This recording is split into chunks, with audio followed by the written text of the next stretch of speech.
আসসালামু আলাইকুম। সন্ধে ৭টা, বাংলাদেশ বেতার, রাজশাহী।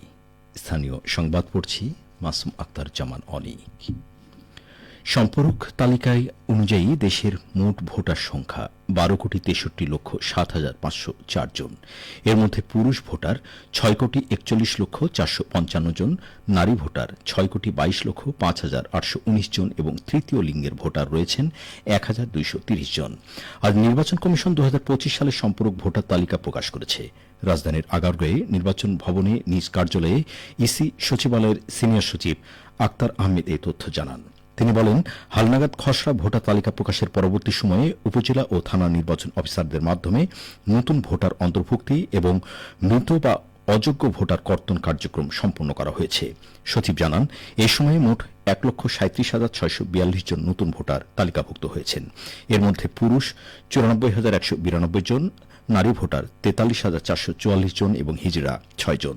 অন্যদিকে কর্তন করা হয়েছে ১,০৩৮ জন ভোটারকে। এর মধ্যে পুরুষ ৬৫৩ জন এবং নারী ৩৮৫ জন। ইসি সচিব জানান, চলতি বছরের ২রা মার্চ দেশের মোট ভোটার ছিল ১২,৩৭,৩২,২৭৪ জন। এর মধ্যে ৩০ জন পর্যন্ত অন্তর্ভুক্ত ভোটারদের সম্পূরক খসড়া ভোটার তালিকা গত ১০ আগস্ট প্রকাশ করা হয়।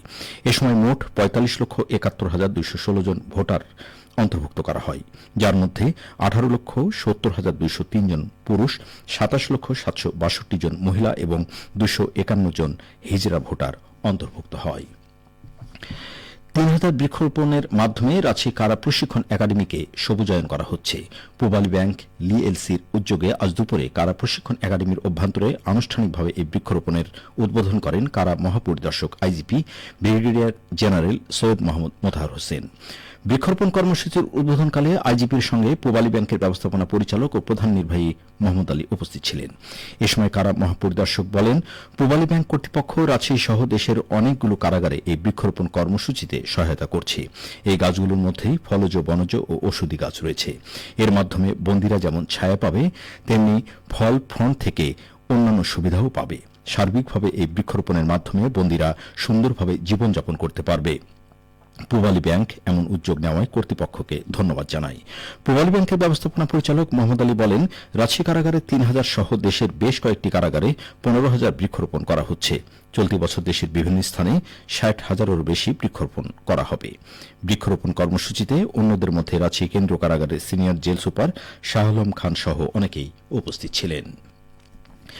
রাজশাহী বিশ্ববিদ্যালয় কেন্দ্রীয় ছাত্র সংসদ রাকসু নির্বাচন সুষ্ঠুভাবে সম্পন্ন করতে প্রার্থী ও ভোটারদের সাইবার বুলিং রোধে একটি কমিটি গঠন করা হয়েছে। গতকাল জনসংযোগ দপ্তরের প্রশাসক প্রফেসর মোহাম্মদ আক্তার হোসেন মজুমদার এ তথ্য জানান।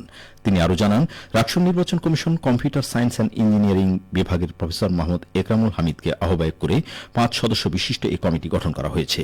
কমিটি প্রথম সভায় মিলিত হয়ে ইতিমধ্যে তার করণীয় ও কর্মপন্থা নিয়ে আলোচনা করেছে। সংশ্লিষ্ট সকলের জন্য প্রাসঙ্গিক তথ্য শীঘ্রই জানানো হবে। নওগাঁয় জাতীয় বিশ্ববিদ্যালয়ের অনার্স দ্বিতীয় বর্ষ পরীক্ষার ফর্ম পূরণের ফি কমানোর দাবিতে মানববন্ধন করেছে শিক্ষার্থীরা। আজ দুপুরে নওগাঁ সরকারি কলেজের প্রধান ফটকের সামনে কর্মসূচি পালন করে তারা। কর্মসূচিতে অংশগ্রহণকারীরা বলেন, গত বছর ফি ছিল ২,২০০ থেকে ২,৩০০ টাকা। এবছর তারা করা হয়েছে ৩,৩০০ থেকে ৩,৫০০ টাকা। এই টাকা কমিয়ে পুনরায় সহনশীল ফি নির্ধারণ, ইমপ্রুভ ফি সর্বোচ্চ ৩০০ টাকা, ফলাফল পুনঃমূল্যায়ন ফি ১০০ টাকা, সার্টিফিকেট ফি সর্বোচ্চ ২০০ টাকা, আর্থিকভাবে অসচ্ছল শিক্ষার্থীদের বিশেষ সহায়তার দাবি তুলেন তারা। মানববন্ধন শেষে শিক্ষার্থীরা জাতীয় বিশ্ববিদ্যালয় বরাবর নওগাঁ সরকারি কলেজের অধ্যক্ষ অধ্যাপক শামসুল হকের নিকট একটি স্মারকলিপি প্রদান করেন। নওগাঁয় তারুণ্য উৎসব ন্যাশনাল চ্যাম্পিয়নশিপ ২০২৫ প্রস্তুতি উপলক্ষে প্রীতি ফুটবল ম্যাচ অনুষ্ঠিত হয়েছে। আজ বিকেলে জেলা স্টেডিয়ামে অনুষ্ঠিত ম্যাচের উদ্বোধন করেন জেলা প্রশাসক মোহাম্মদ আব্দুল আওয়াল।